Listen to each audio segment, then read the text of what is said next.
Hi Mississippi Quilters, Terry Hartman here with your May edition of America's 250 Year Sew Along. We've got 5 blocks this month. Some of them are quite difficult, but they all continue the story as we move across America. So we have our 5 blocks. The first one is Fort Sumter. The second one is the Crossroads to Texas. Third one is Crimson Rambler. Fourth one is Pine Burr. Then our bonus block is the Star Spangled Banner. So our first block is Fort Sumter, and I chose that block because I really thought that the Star Spangled Banner was written there. Well, it wasn't. But I did my research on Fort Sumter, and it has been a fort out on the South Carolina coast since 1829, and they built it originally to be a part of the defense network for the eastern coastline. So it's 5 sides, and one side of it is actual ocean water. So it's pretty indefensible when it comes to a water attack. So that's kind of where I was going with that whole battle of when he wrote the Star Spangled Banner. But that was not the case. So they used it as a fort until World War II, and then they decommissioned it, and now it's part of the National Park Service. So when I originally started this block, I will tell you a little bit later, it's very difficult. I had a lot of hard time with it, but we'll go into that in a little bit. Our second block is the Crossroads to Texas. Now I picked this one because we're starting to move westward, and during the era of the Homestead Act of 1862.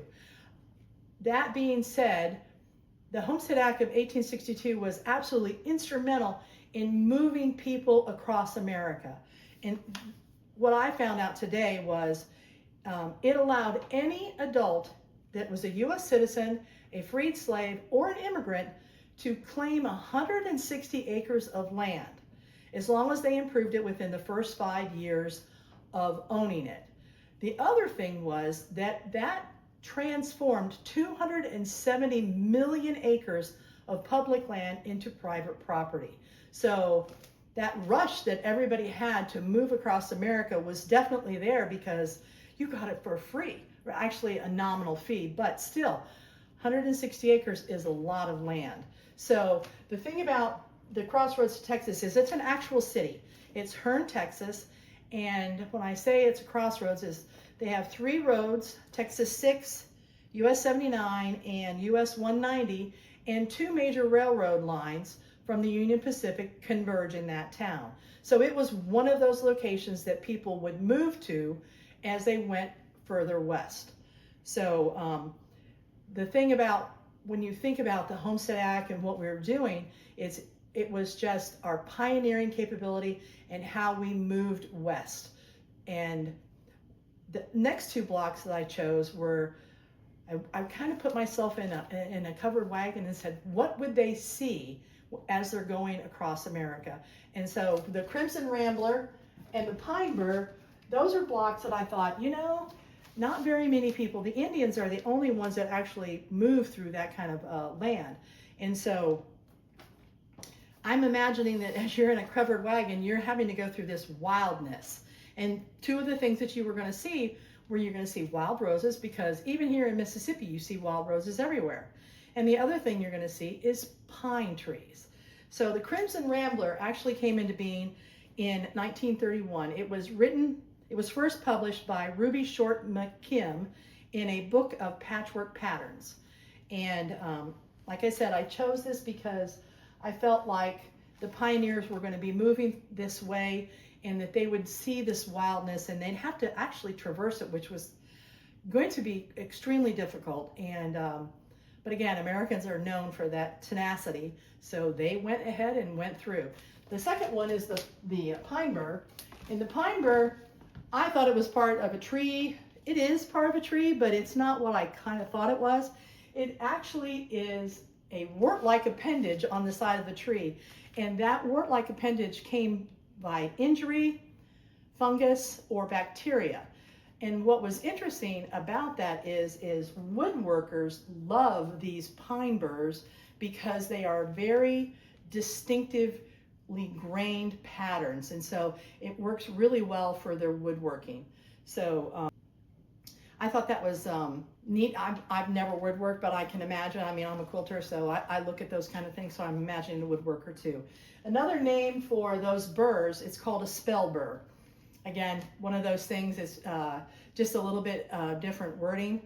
And our last block is this one is my paper piece block. So it's called the Star Spangled Banner. And again, we can't do America without talking about the Star Spangled Banner. So I went ahead and did my little research, and it was written, of course, you know, by Francis Scott Key on September 14th in 1814.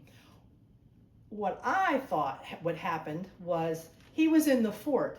He was not in the fort. He was actually out on the British ship because he went out there to negotiate a hostage release, but the Brits that were on the boat felt like he saw too much and they were getting ready to attack the fort. So they held them overnight. And so he was in this boat, the battle happened, and at dawn, when all of the dust and smoke kind of dissipated, he thought for sure he'd see the British flag up there, but he didn't. He saw the American flag. And that's what touched his heart, and that's how he started to write the Star Spangled Banner. And he wrote it on an envelope that he had in his pocket. And so one of my things is like, where is that envelope? I would really, is it in the Smithsonian? Because I think that would be absolutely fantastic to see.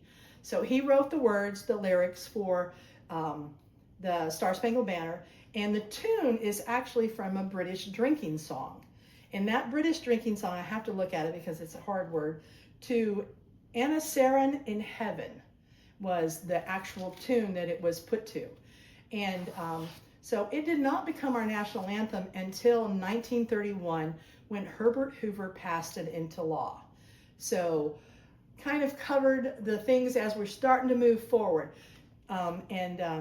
Next month we'll go a little bit further west, but we started and we're going to keep moving. Now let's talk about the blocks, because I need to tell you a few things because they were kind of tough.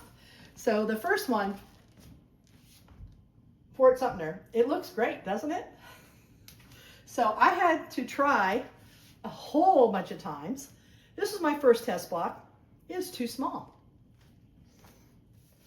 This is my second test block, and it was too big. This is my third test block, still too big. But what I want you guys to look at in this is how, when we put it together, this is how it's going to look before you trim it down. So don't get all crazy, because it makes it work so much easier. I will say I've learned a lot about EQ8, and EQ8 does not like these little triangles or these little shapes right here. Anything that has more than 4 sides, it goes, ah! And so that was problem number 1. But problem number 2, which was even worse, was that it does not calculate these correctly based upon that. I did not know that at the time, so I changed everything as I'm going through. That's why it got too big. And then the last one that I finally I came very close at this point. I'm like, oh, I'm on the right track. This was test block number 4. So just be aware that when you get the instructions, this is what it's going to look like at the end. And don't worry about it, because once you square it up, it comes up to 12.5, okay? Now, block number 2, this one was fairly easy. Once I figured out, I think I went ahead and just did these traditional, and then it went together really smoothly. So that one was not hard. I do love this block though. It is absolutely gorgeous. And this one here was kind of the same thing. Once I figured out how to make these flying geese, everything was good. But it was okay. This one took a lot of time. I'm not gonna lie, because these little squares on the original pattern from EQ8, there was only supposed to be 4 this way and 3 this way. As you can see, there's 5 and there's 4. That's the only way that I could get it to work out to 12.5. I have no idea why it wouldn't work out. So, but I did get it to work out, and you'll also know that it doesn't do exactly like the pattern said it was supposed to do here in the corners, but I'm over it. So, but I will say this is not 6.5, it's 7. I have yet to figure out how to get it to be 6.5. So with that being said, I'm going to work on it. It'll get there. The last one is my paper piece block, and this is the Star Spangled Banner. Now, when you guys get the instructions, there will be the paper piecing templates in the instructions for this. What I want to tell you about this, though, is there are 5 of these blocks. Each of those blocks have 4 pieces. So you're going to have to paper piece 4 different things for each one of these blocks. Now, when I did it, I wasn't really thinking about it. And what I suggest to you all is, as you are ironing these pieces, iron it in one direction in a circle all the way around so that those seams lay nice and flat, because mine do not. I've got a nice big hump right here in the middle. I am not looking forward to quilting over that. So just be aware of that. I haven't done the 6-inch yet because I'm still trying to figure out how to do it, but I will get there. So anyway, so these are all our blocks for the month. Next month, we are going to start moving forward a little bit. I did promise you that not as hard. I've already cut out 3 of the 4 blocks, and we're going to be moving on and moving across the country as we go. And again, post out so we can see what you guys are doing, because I'm very interested to see what you're doing. I want to see if any of you are going to tackle these, because they are kind of hard, but you know, I tried really hard to write those instructions so you all understood them. And if I have an alternate method for you, a cheater method, it's there. If I can do that for you, I'm going to, because some of them are quite difficult and it just takes some time. But we're going to continue this process. We're almost halfway, guys. So it's just kind of exciting. And I'm looking forward to seeing what you guys are doing. I did post, what is it, this one? What is it, this one? Yes. This one here, I did 8 at a time half square triangles. I did post that on the MQA Pinterest page, so you have an idea. It just makes it a lot easier to do, because when they get tiny like that, when you have to start ironing them, they kind of stretch. When you do them 8 at a time like that, it's quick. And but that is on our Pinterest page, so go and look at that before you start this block.